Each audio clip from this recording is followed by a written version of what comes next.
Warahmatullahi wabarakatuh.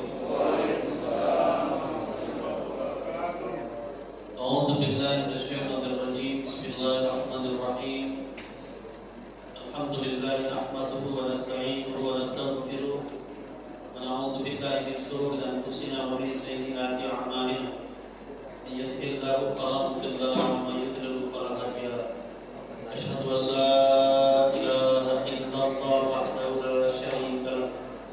Asyhadu anna Muhammadan abduhu wa rasuluh. Allahumma shalli wa sallim wa barik ala nabiyyina Muhammad wa ala alihi wa sahbihi ajma'in. Qala Allah ta'ala fi kitabihil karim, ya ayyuhalladzina amanu taqullaha haqqa tuqatih wa la tamutunna illa wa antum muslimun. Ya ayyuhan nasu taqu rabbakum alladzi khalaqakum min nafsin wahidah وخلق منها زوجها وبث منهما رجالا كثيرا ونساء اتقوا الله الذي تساءلون به والارحام ان الله كان عليكم رقيبا يا ايها الذين امنوا اتقوا الله وقولوا قولا سديدا يصلح لكم اعمالكم ويغفر لكم ذنوبكم ومن يطع الله ورسوله فقد فاز فوزا عظيما قال صلى الله عليه وسلم اعرف فيكم امرين tawassaltu bihi ma'al mudir wa ba'da ila Allah subhanahu wa ta'ala. Sadaqallahu al-azim wa sadaqa rasulul karim. Hormati ketua pengurus masjid Al-Wahhab serta seluruh jajaran pengurus masjid. Hormati para alim, para ulama, para masyarakat, seluruh jamaah bersyukur yang insyaallah dirahmati Allah. Alhamdulillah kita bersyukur kepada Allah dan senantiasa kesempatan kehadiran Allah Subhanahu wa taala. Kita masih diberikan umur dan kesempatan, diberikan umur dan kesehatan, diberikan umur dengan hidayah. Hingga insyaallah mudah-mudahan umur ini akan senantiasa bernilai ibadah. Salawat serta salam semoga selalu tercurah dan terlimpahkan kepada Nabi Rasulullah Muhammad sallallahu alaihi wasallam, ikut kepada seluruh keluarga dan para sahabat-sahabatnya serta para pengikutnya yang mulia. Mudah-mudahan dengan izin Allah dalam yaumil qiyamah kita semua akan mendapatkan syafaat dari Rasulullah sallallahu alaihi wasallam. Saudara yang saya hormati, aku rasa pengalaman yang aku ingin tadi batas suci sampai itu. Alhamdulillah beberapa kali ini diberikan kesempatan pada subuh ini dengan kesehatan, kesempatan bisa hadir bersama jamaah subuh di Masjid Al-Quran. Mudah-mudahan pertemuan dari pertemuan ke pertemuan yang kita lakukan senantiasa menambah ketakwaan kita kepada Allah Subhanahu wa taala. Saudaraku yang saya hormati, kita sudah memasuki malam ke-22. 10 terakhir di bulan suci Ramadan. 10 terakhir di bulan suci Ramadan ini adalah puncak keistimewaan bulan Ramadan. Bagaimana disebutkan dalam Al-Quran, Inna anzalna fi lailatul qadr wa ma adraka ma lailatul qadr. Lailatul qadr khairun min alfi syahr. Tanazzalul malaikatu war-ruhu fiha bi'izni rabbihim min kulli amrin. Salam hiya hatta matla'il fajr. Kata Allah Subhanahu wa taala, 10 terakhir bulan Ramadan ini disebut dengan malam Lailatul Qadar. Khairun min alfi syahr. Inna anzalna fi lailatul qadar. Di malam Lailatul Qadar ini betul dan Al-Quran. Inna anzalna fi lailatul qadar. Lailatul Qadar khairun min alfi syahr. Dan malam Lailatul Qadar itu lebih baik daripada 1000 bulan. Oleh karenanya itu berebut bertemu dengan Lailatul Qadar. Di mana tempat Lailatul Qadar? Sebenarnya Lailatul Qadar itu ada di mana saja. Oleh sebab itu semua kita punya kesempatan untuk mendapati Lailatul Qadar. Siapa yang lebih utama untuk mendapatkan kemuliaan di malam terakhir Ramadan?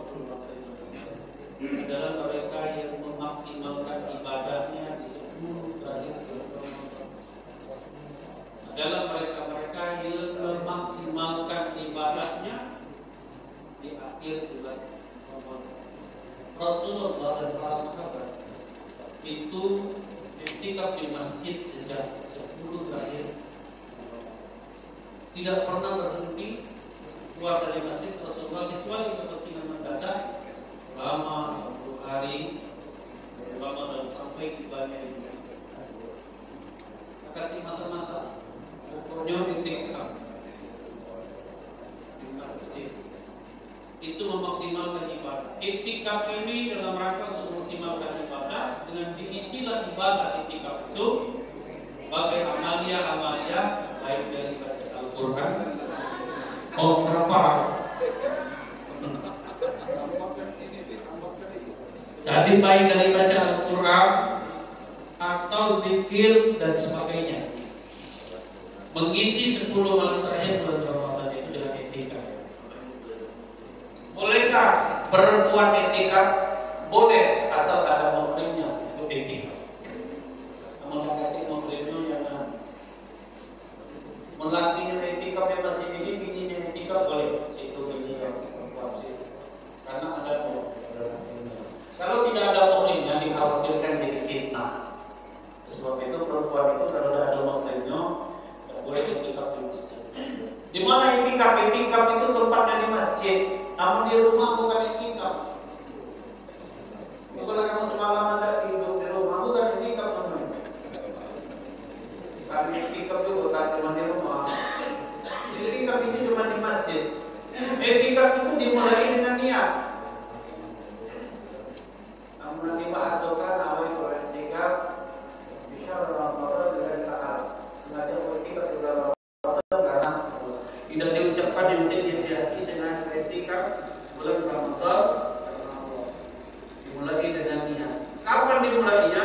Pada tarawih boleh. Pada tarawih pasang niat iktikaf tidak boleh dari rumah iktikaf. Atau berbuka di masjid langsung niat iktikaf. Begitu ke masjid, berbuka di masjid pasang niat untuk iktikaf di rumah. Iktikaf itu berdiam diri di masjid dengan aktivitas baca Quran, zikir dan lain-lainnya, aktivitas ibadah di dalam masjid atau diskusi tentang agama dan sebagainya, silakan di dalam masjid dan tidak keluar masjid kecuali ada kepentingan yang mendesak. Misalnya batal ambil wudu keluar masjid, misalnya ingin buang air di keluar masjid, dibolehkan. Namun aku saya mulai ketika saya mulai ngambil modal keluar. Iktikaf itu berdiam diri di masjid tidak keluar kecuali ada kepentingan yang memang urgent keluar masjid. Dan selama iktikaf dia tidak batal wudu. Kalau batal dengan ambil wudu masuk lagi masjid. Kalau batal dengan ambil wudu masuk lagi masjid. Kalau sanggup 10 malam itulah yang dilakukan oleh Rasulullah dan para sahabat. Tidak sanggup 10 malam, 9 malam. Tidak sanggup 9 malam, 8 malam. Tidak sanggup 8 malam, 7 malam, 6 malam, 5 malam, 4 malam, 3 malam, 2 malam, 1 malam. Jangan setengah. Paling tidak semalam. Jangan setengah atau seperempat. Memang semalam paling tidak kita iktikaf di masjid. Dan masjid ini jangan sampai kosong kita. Siapa yang bertanggung jawab? Ini amalia Rasulullah SAW yang melaksanakan. Itu dengan sengaja kita masjid ini menyelisih sunnah Rasul. Lalu ada yang iktikaf. Memang ada yang iktikaf. Ada masjid aku dengar mereka bertiket iktikaf. Dan sambut tak keluar. Jadi kami buat tiket iktikaf. Ada pula istilah baru tiket iktikaf. Dan masjid itu setiap malam ada yang iktikaf. Jadi pengurus banyak itu dibuat tiket. Malam pertama kau. Siang malam pertama, malam kedua siang. Jadi 10 malam itu masjid itu tidak kosong dari iktikaf. Apalagi itu yang jadi salah pertama yang iktikaf di masjid. Malam iktikaf di masjid. Semalam saya iktikaf di Masjid Taufik di depan Puncak. Diminta ngisi di situ, ngisi kajian. Jadi ternyata setelah tilawah Al-Quran, setelah zikir, lalu kita isi dengan kajian. Lalu isi dengan kajian. Setelah isi kajian kita diskusi pemahaman Al-Quran, pemahaman hadis. Itu udah terasa. Tahu-tahu sudah jam 2, tahu sudah jam 3, ya, karena asiknya kajian itu. Tapi kalau kita ibadah sendiri-sendiri lama ya, berarti tidur dulu. Ngajinya 10 menit, tidur 3 jam. Jadi 2 jam tidur, ngaji 10 menit. Batal tak? Tertidur ketika itikaf? Tidak batal. Itikafnya tidak batal ketika tertidur. Tapi jangan sengaja tidur. Jangan sengaja tidur. Berangkat itikaf, cuma ada bawa kasur, bawa bantal, selimut. Sekalian bawa bangku, bro. Jadi mau bukan itikaf, pindah tempat tidur. Dari tidur di rumah, pindah tidur di masjid. Artinya tertidur tidak masalah. Tapi kalau sengaja untuk tidur di masjid, bukan itikaf namanya. Niatnya bukan nama itu itikaf, bukan sengaja itikaf, tapi sengaja aku tidur di bulan Ramadan di masjid karena Allah. Artinya kalau tertidur, terbangun tertidur kita tidak batal. Terbangun dan tidur kita ambil wudhu lagi, lanjutkan lagi ibadah. Tertidur lagi maka kita ambil wudhu lagi, kita lanjutkan lagi ibadah. Itulah itikaf. Ada di masjid. Luar biasa itikaf ini amalan yang pernah kita tinggalkan oleh Rasulullah dan para sahabat. Ini amalan yang paling mulia, bahagia bulan Ramadan. Siapa yang berhak bertemu dengan Lailatul Qadar dalam mereka yang memaksimalkan ibadahnya di bulan Ramadan. Namun kita tarawih de berlagi itikaf ngaji de bermimpi nanti Lailatul Qadar hati lengkapnya. Kita tarawih de ngaji de berlagi itikaf. Ya Allah, ternyata kita Lailatul Qadar. Siapa yang memaksimalkan ibadahnya di akhir bulan Ramadan, mereka yang akan ketemu Lailatul Qadar. Ketemu Lailatul Qadar itu tidak mesti harus bertemu fisik. Ketika seseorang sudah memaksimalkan ibadahnya 10 malam terakhir bulan Ramadan, sesungguhnya dia sudah mendapatkan kemuliaan 10 malam terakhir. Kemuliaan 10 malam terakhir itu adalah mereka yang dapat memaksimalkan ibadah di bulan suci Ramadan. Dia sudah mendapatkan, walaupun tidak terasa apa-apa begini. Berarti ketemu yang aneh-aneh tak kacau. Tapi sesungguhnya kemuliaan itu sudah dia dapatkan. Ulama menjelaskan bahwa sesungguhnya bulan malam Lailatul Qadar itu sungguh pasti sudah didapatkan oleh orang-orang yang memaksimalkan ibadahnya di 10 malam terakhir bulan Ramadan. Nah, kita ini capnya sulit maksimal di 10 malam terakhir bulan Ramadan. Banyak tak sanggup. Oleh sebab itu tidak semua orang mendapatkan Lailatul Qadar itu. Berat dapatkan Lailatul Qadar itu. Kenapa? Mendapatkan itu adalah mereka yang sanggup memaksimalkan ibadahnya di bulan Ramadan. Oleh sebab itu para sahabat itu dapat semua kemuliaan Lailatul Qadar itu karena mereka semua secara serius dan sungguh-sungguh memaksimalkan ibadah di 10 malam terakhir bulan Ramadan. Dan itu tantangannya luar biasa. Itulah tambah capek. Tambah capek, nanti tunggulah amatnya. Jangan terguling, duduk lagi tidur. Apalagi digulingkan. Perjuangan seseorang melawan rasa kantuk, perjuangan seseorang melawan rasa capek, rasa lesu, rasa malas, dilawan semata-mata karena Allah, maka inilah yang membuat kemuliaan yang luar biasa. Saudaraku yang dimuliakan oleh Allah Subhanahu wa taala, ada 3 hal yang perlu kita pahami di 10 malam terakhir Ramadan. Yang pertama, amalan etika.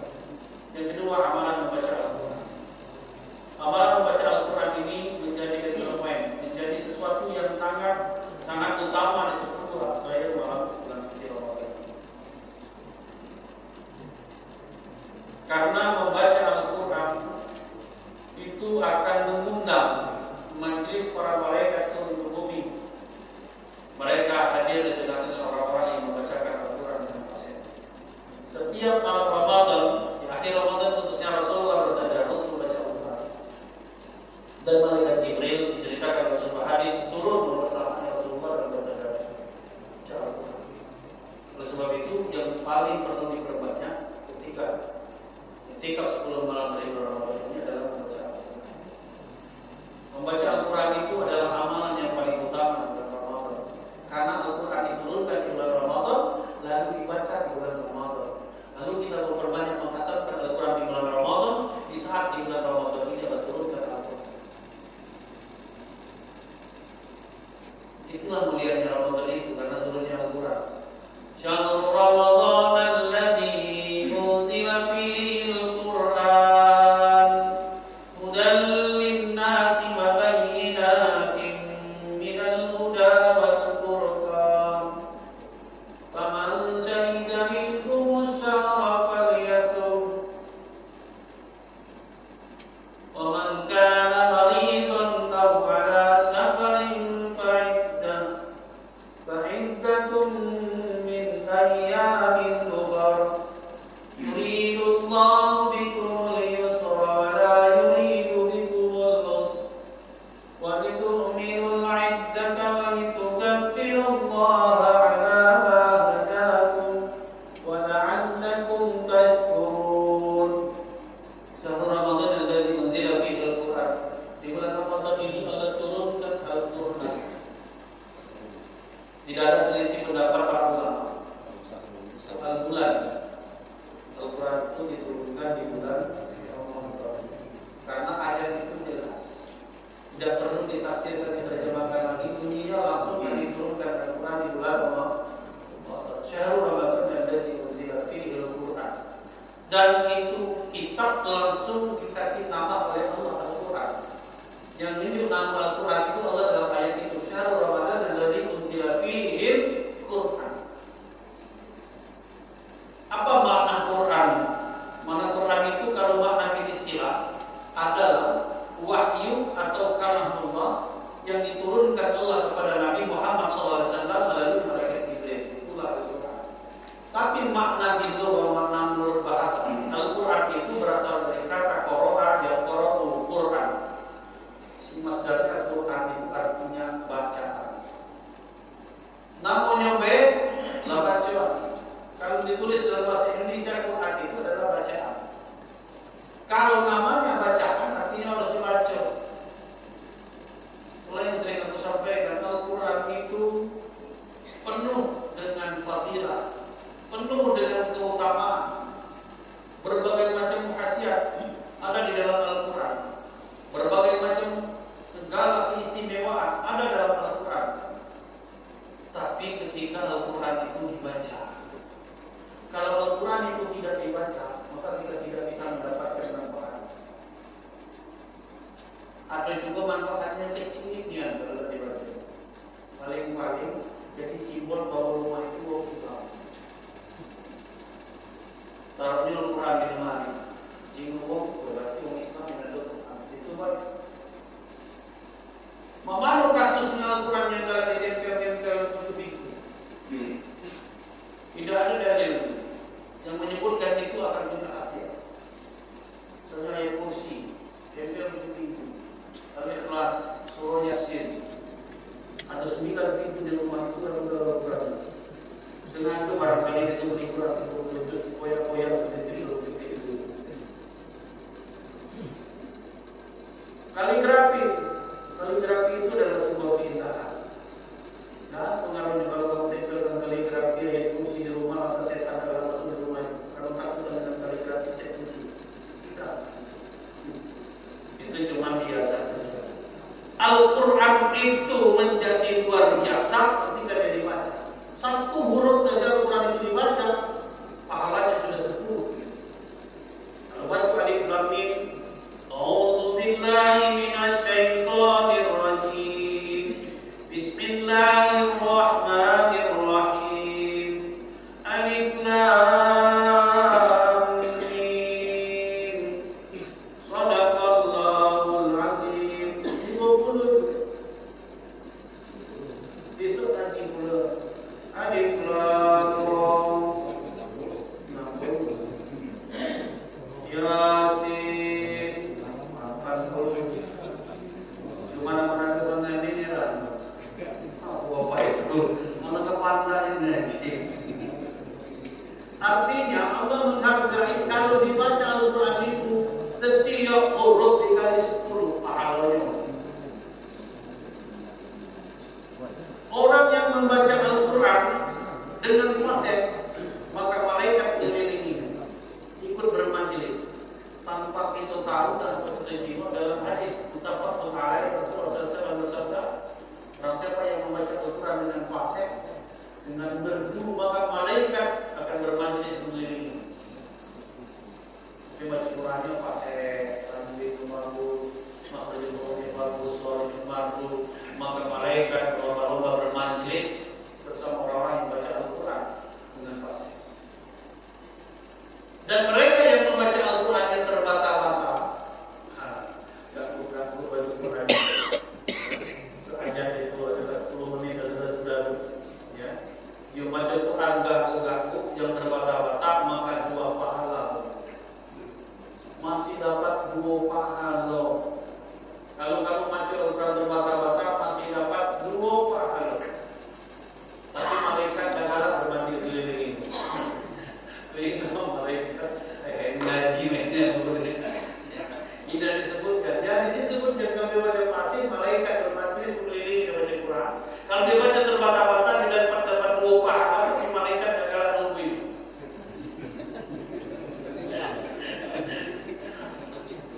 Salah ke kelilingan. Tapi dia masih dapat 2 pahala karena dia ngajinya karena Allah. Itu disebutkan dalam hadis riwayat muttafaqun alaih. Wa Aisyah radhiyallahu anha qalat qala Rasulullah sallallahu alaihi wasallam alladzi yaqra'ul Quran wa huwa mahir. Barang siapa yang baca Quran dan dia mahir membacanya, ma'as safaratil kiramil barar, maka malaikat yang mulia berbakti mengelilinginya. Walladzi yaqra'ul Quran yatataqqa'u fihi wa huwa 'alaihi syakkun lahu ajra. Dan barang siapa yang, sedangkan orang yang membaca Al-Quran dengan terbata-bata dan merasa kesulitan ketika membacanya, maka baginya dapat 2 pahala. Masih dapat 2 pahala. Ya, jadi untap-untap bahwa saya harus baca Quran dulu ya, dapat 2 pahala. Ya. Jangan sama dengan yang baca lancar tadi, pahala itu beda. Beda. Melancar tadi bisa pahalanya malah dipilih malaikat, itu juga malaikat berkumpul. Ini baca Al-Quran, pahala itu ditambah lagi, begitu dimuliakan, mahu dimuliakan.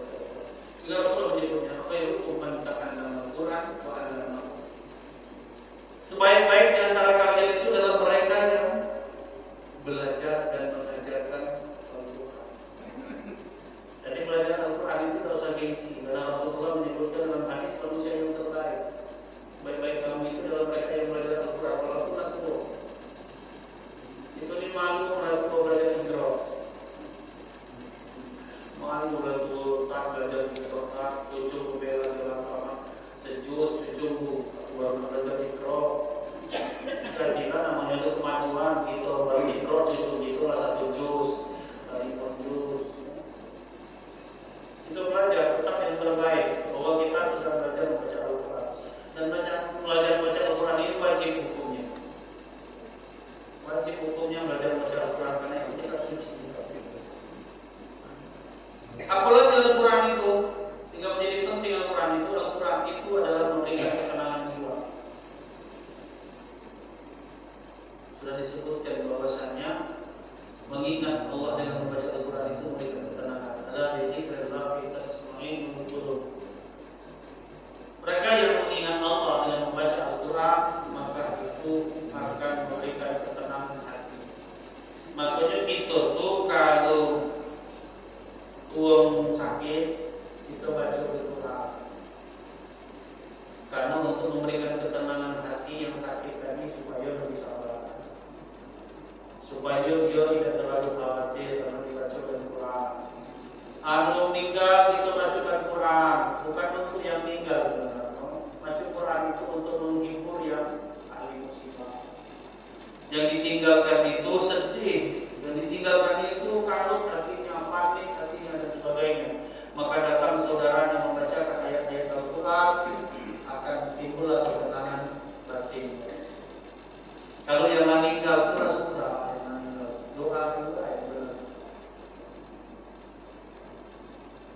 yang dibacakan Quran ini kali musibah yang masih pacak dengar mengaji. Insya Allah kita dapat musibah kalau dengar bacaan Al-Quran itu agak tenang.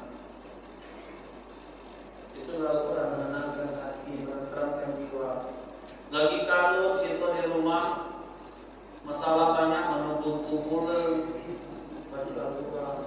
Sebab baca Al-Quran ini ibadah yang paling ekonomis. Ibadah yang modal kecil hasil besar. Itulah baca Quran. Baca Quran itu cuma modal awal. Pahala diperlukan. Bangun masjid pahalanya besar, tapi modalnya besar. Modal berduit derajat.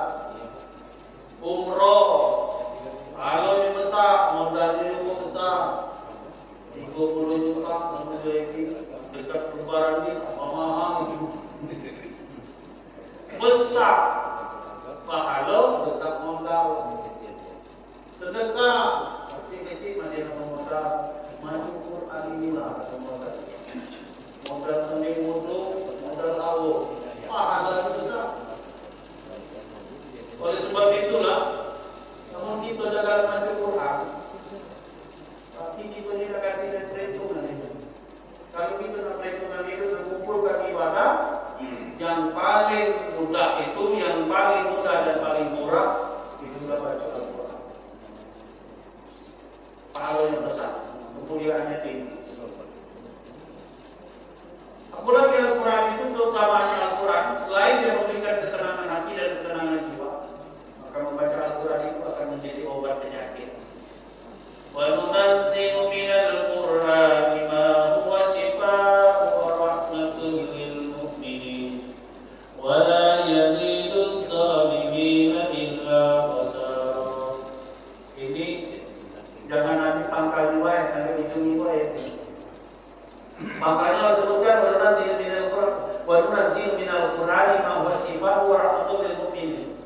Kami turunkan Al-Quran itu kata Allah menjadi obat, menjadi penawar, menjadi rahmat bagi orang-orang yang beriman.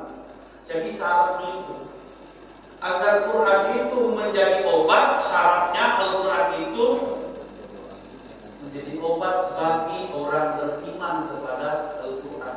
Kalau tidak percaya sama Al-Quran, Al-Quran itu tidak bisa memberikan fadilah kepada kita.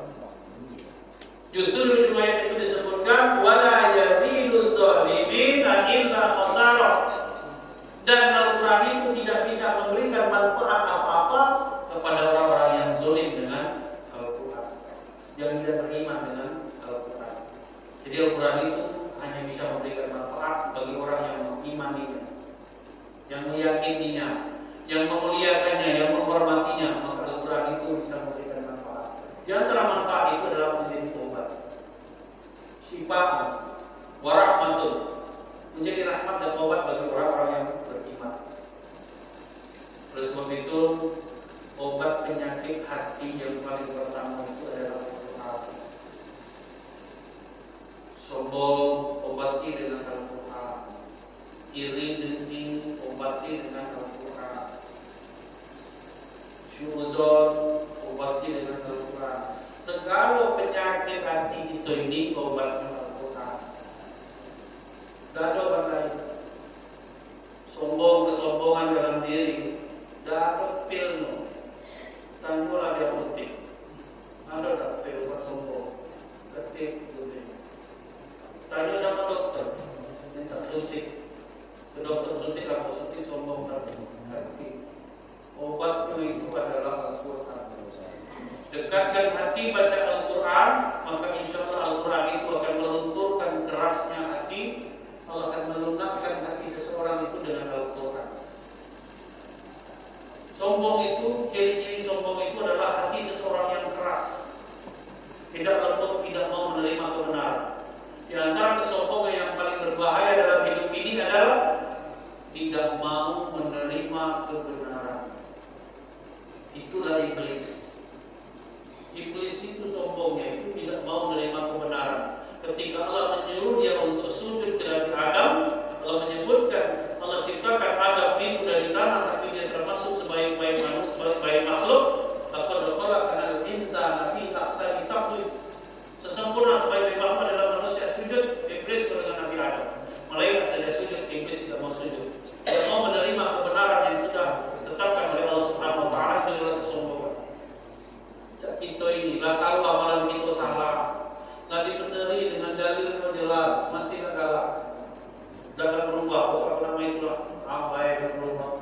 itu namanya sombong.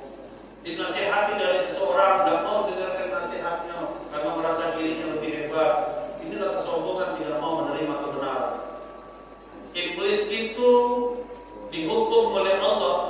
Iblis itu dilaknat oleh Allah, keluar dari surga bukan karena sombong jabatan, bukan karena sombong pangkat, bukan karena sombong harta, bukan pula iblis sombong dengan ilmunya, tapi satu iblis sombong tidak mau menerima kebenaran.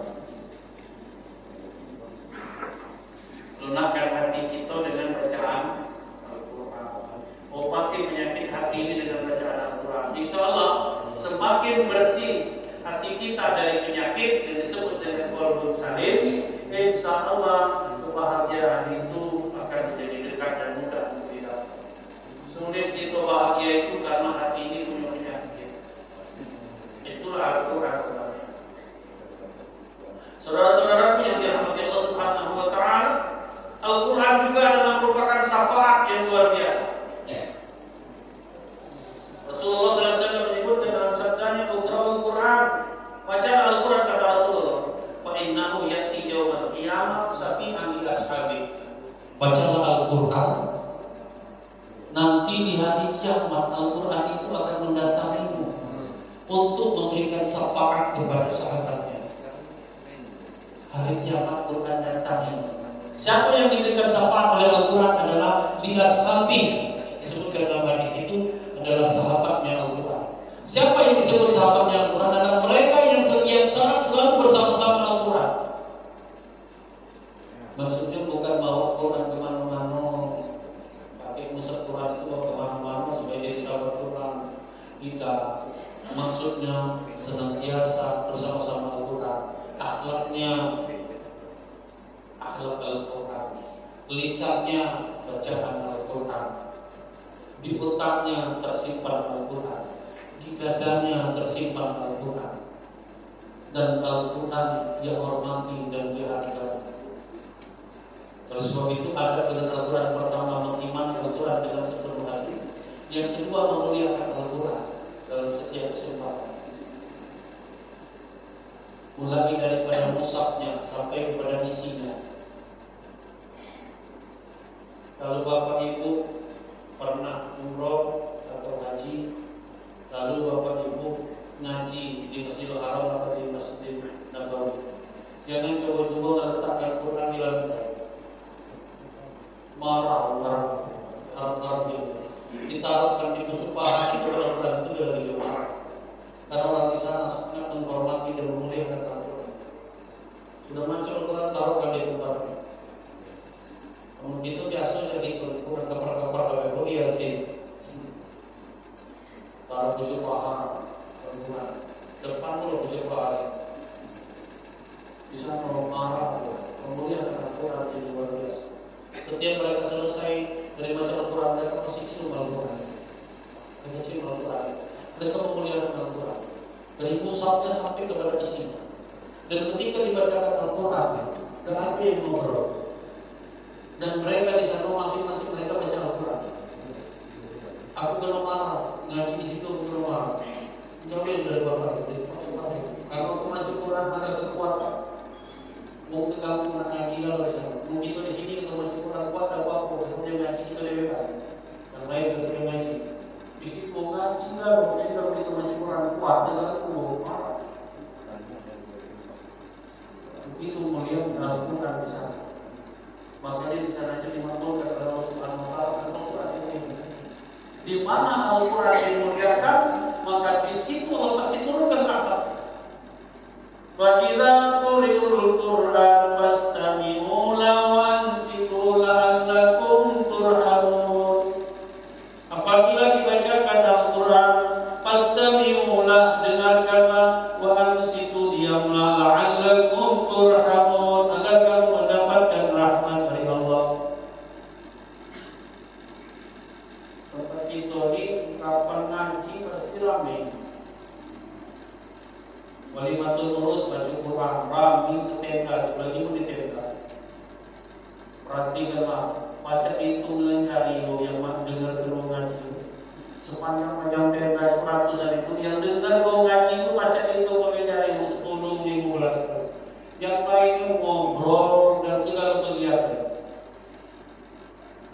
Dan ibu dan bapak sama baik menyuruh ibu baik sekarang itu bapak menyuruh ngobrol panjang.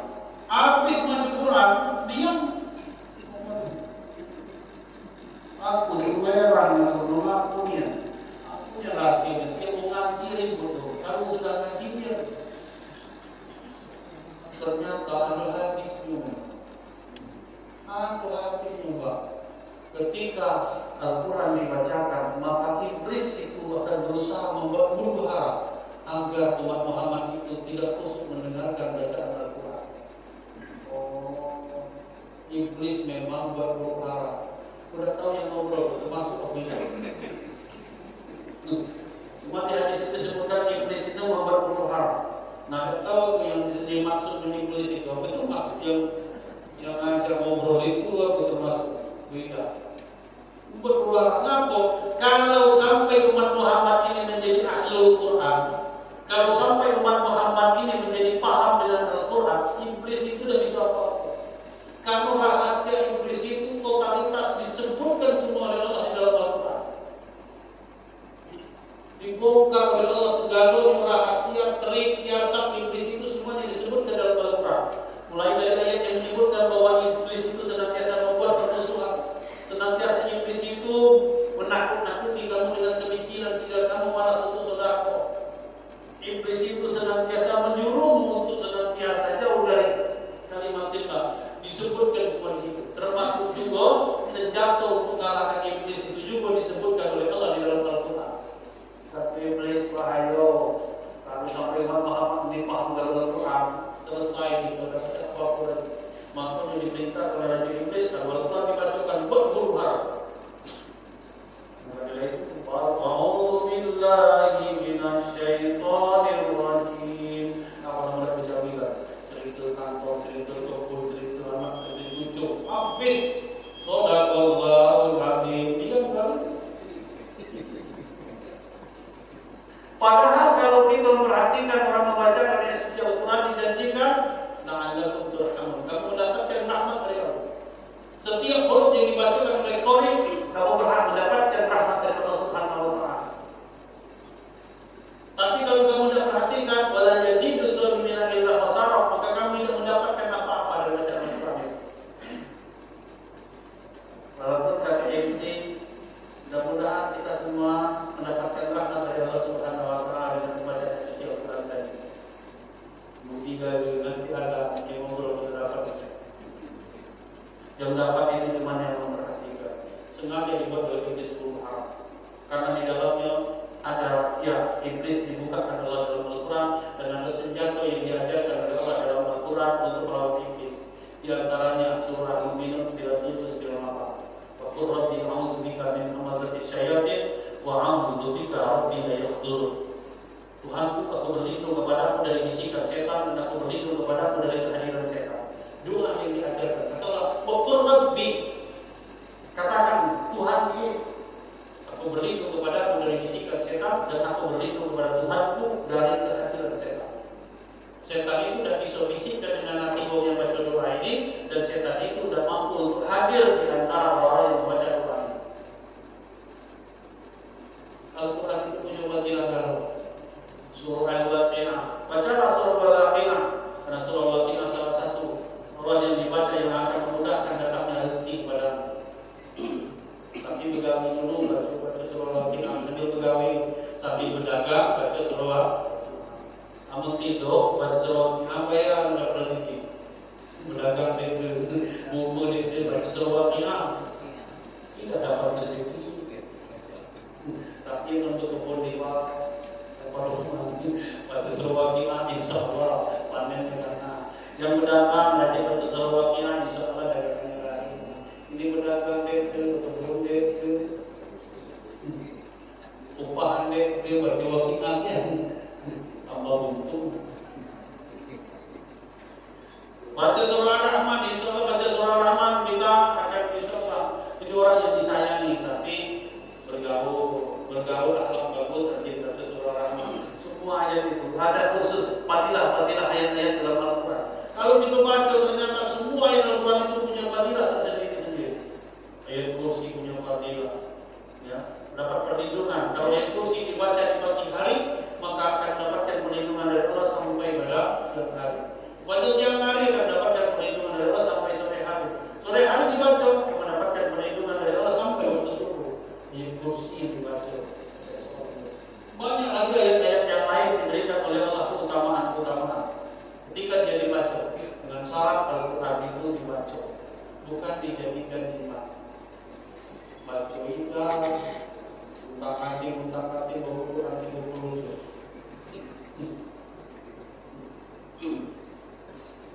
kemana memang buku Quran kemana-mana. Bawa apa yang Quran itu? Nah dibaca barang kecil, susah nyempol nih. Nonton Quran yang besar tu dia lagi macam-macam, ada kecematuan, lagi begini. Quran itu bukan untuk dijadikan jimat, tapi untuk dibaca. Kalau dibaca, manfaatnya luar biasa, fadilahnya sangat luar biasa. Oleh sebab itulah membiasakan diri untuk membaca Al-Quran setiap saat. Dan terakhir, 10 terakhir bulan Ramadan ini adalah mengupayakan zakat dan sedekah. Berikan zakat menjelang bulan suci, bulan menjelang Idul Fitri. Jangan puluhan hari masa-masa yang bayar zakat fitrah. Kesian dengan petugas amil zakat. Amil zakat itu tanggal jam 5 lah petang itu belum sudah bagi zakat. Karena kita ini rata-rata kadang jam 1 bayar zakat sama amil, taruh amil. 2 hari sebelum Idul Fitri itu bayar telah sebenarnya. 2 hari 3 hari sebelum Idul Fitri zakat telah. Jadi sampai 2 ambil zakat berbagi. Ini petang itu lah, begitu bagi petang itu. Ya, tapi kalau 2 hari 3 hari sebelum Idul Fitri zakat sudah terkumpul, itu ambilnya santai bagi zakat. Mencatat muzaki itu santai, jam yang pas, nanti dari mulut zakat fitrah. Sudah keluar keputusan rapat bersama Ormas Islam dan Kementerian Agama itu 2,5 kilo.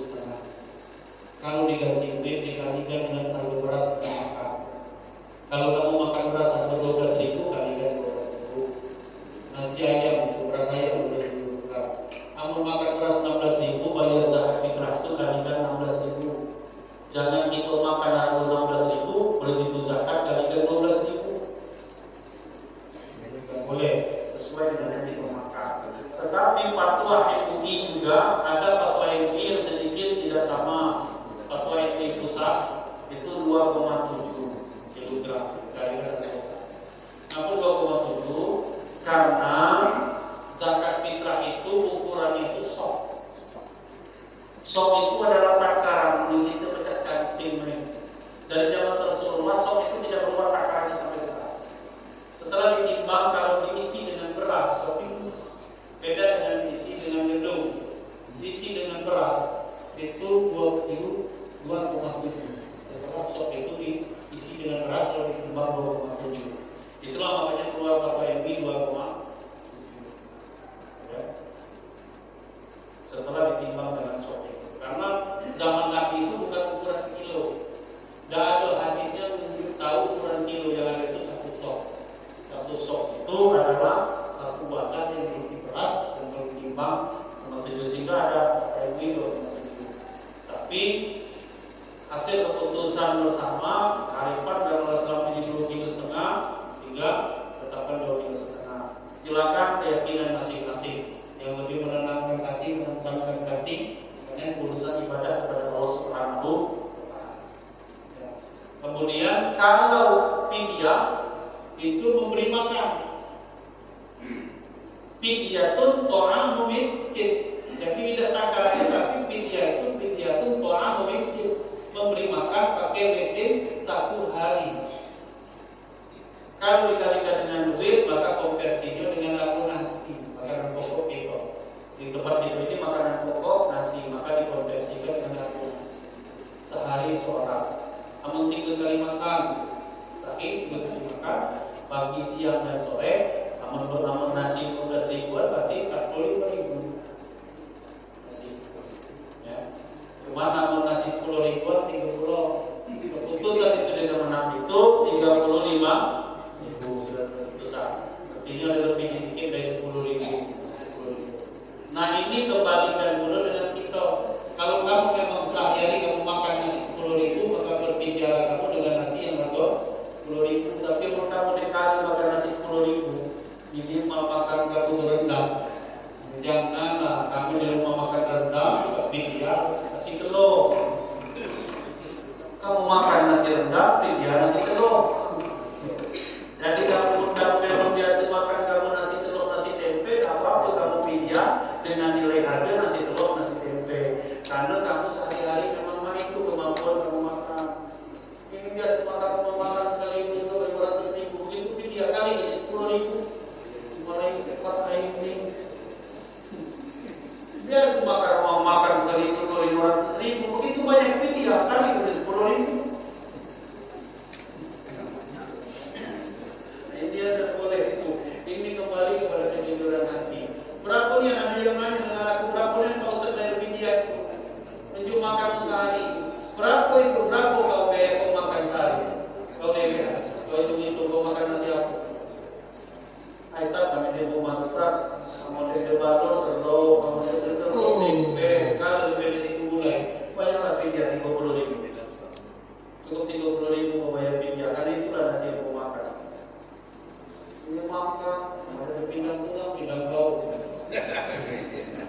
Ada pindah bau ayam.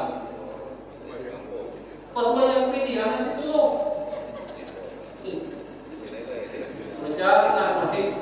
Jadi inilah kembali ya urusan zakat, urusan fidyah kembali kepada kita yang kita mampu. Bayarlah fidyah itu dengan kemampuan kita. Yuridullahu bikumul yusra wa la yuridu bikumul usra.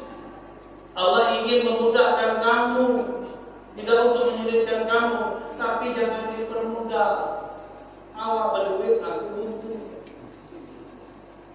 Duit aku buntu kalau urusan sedekah. Kalau urusan belanja duit, urusan sedekah buntu. Nah ini itulah yang penting yang saya ingin sampaikan. Kesempatan ini mudah-mudahan ada manfaatnya. Lebih dan kurang saya